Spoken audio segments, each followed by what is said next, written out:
सुचेता दलाल की बड़ी इंटरेस्टिंग टिप्पणी आई है इस पर कि अगर दोनों साफ सुथरे हैं, गौतम अडानी और उनके भांजे, तो क्या वो अमेरिका जाएंगे? क्योंकि खतरा ये है कि अगर ये गए तो वहीं अरेस्ट हो जाएंगे। सर सिर्फ गौतम और सागर अडानी नहीं, अमित शाह भी जाएंगे तो उन्हें अरेस्ट कर किया जा सकता है किसी वो तो अन्य। दूसरा मामला है। जी। हाँ, दूसरा मामला है, लेकिन ऐसे ऐसे लोग भरे पड़े हैं हमें रिप्रेजेंट करते हैं, जो हमारे हमारे गृह मंत्री होंगे या फिर हमारे एनएसए चीफ है अजीत डोभाल साहब, फिर ये महान देश के सुपुत्र जो है भगत सिंह के बाद पहली बार किसी वकील ने इंडिपेंडेंटली जिसके लिए प्रेस कॉन्फ्रेंस ली है, तो वो गौतम अडानी है। वो इतनी बड़ी उपलब्धि हासिल करने के लिए भारत रत्न ही होना चाहिए उसको। तो बिल्कुल। वो जो है, तो मैं मानता हूँ कि 1931 में हमारे देश के वकीलों ने भी इतना नहीं किया होगा भगत सिंह को बचाने के लिए। लाहौर में कैद थे तो मार्च में फांसी हो गई, उससे जी, बचाने के लिए प्रेस कॉन्फ्रेंस नहीं हुआ होगा ऐसा कोई।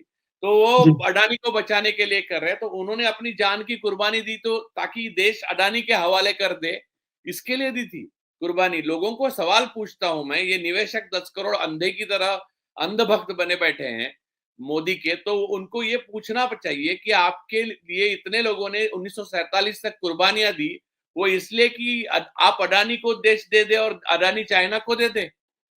ये एक चाइनीज पार्टनर के साथ काम करते हैं, उनका प्रभुत्व है, और इसलिए चाइना के बारे में मोदी साहब कुछ नहीं बोलते। और आज जी। जब बोलने की बारी आई, तो आज ईडी और सीबीआई आईटी सब अडानी के घर पे चाहिए थे, तो वो तो ऑफिस में चुपचाप बैठे हुए हैं। तो इसका मतलब ये है कि ये प्राइवेट ऑर्गेनाइजेशन जैसा देश को चला रहे हैं, एक जी, माफियाई संगठन की तरह चला रहे हैं। राजीव जी, ये एक तो इसका इस पूरे कांड का एक हिस्सा अमेरिका है, वहां जो प्रोसेस होनी है। एक हिंदुस्तान में होना है जिसकी आपने जिक्र किया कि सेबी को इन्होंने जानकारी नहीं दी, वो एक क्राइम है। इसके अलावा जहां जहां इन्होंने रिश्वत ऑफर की है, उसका वो भी डॉक्यूमेंटेड है। तो उन अधिकारियों के खिलाफ उन स्टेट्स में छापेमारी, पूछताछ, ये सब भी होना चाहिए था। वो भी कुछ नहीं हो रहा है।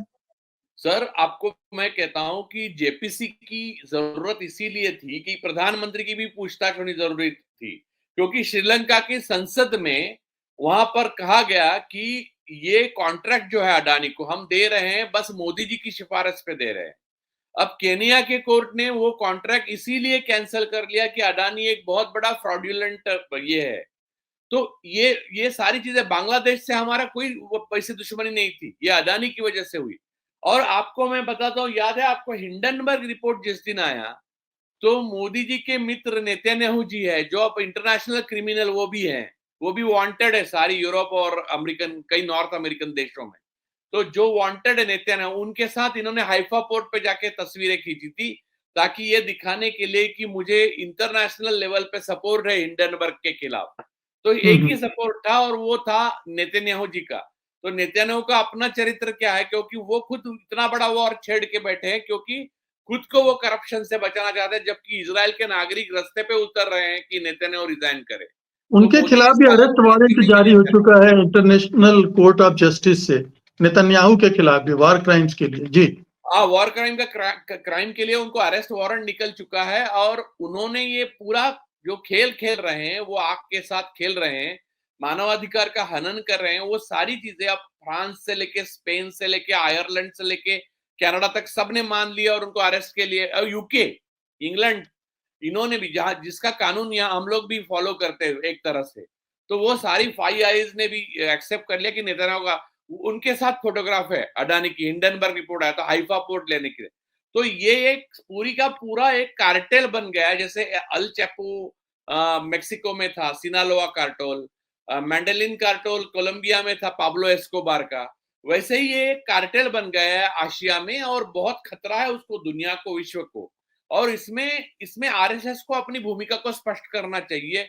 आरएसएस राष्ट्र सर्वोपरि कहता है, देश सर्वोपरि कहता है, तो इसका मतलब क्या अडानी सर्वोपरि है, या वाकई में निवेशक सर्वोपरि है?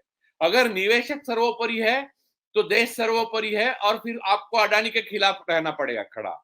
या फिर जी। देश को आप नहीं मानते, अडानी को मानते, तो वैसा स्पष्ट करिए। लेकिन आप नहीं, गोल मटोल बात मत करिए, गोलमोल करके नहीं, बात मत आरएसएस करिए, ये आरएसएस हेराफेरी के है। लिए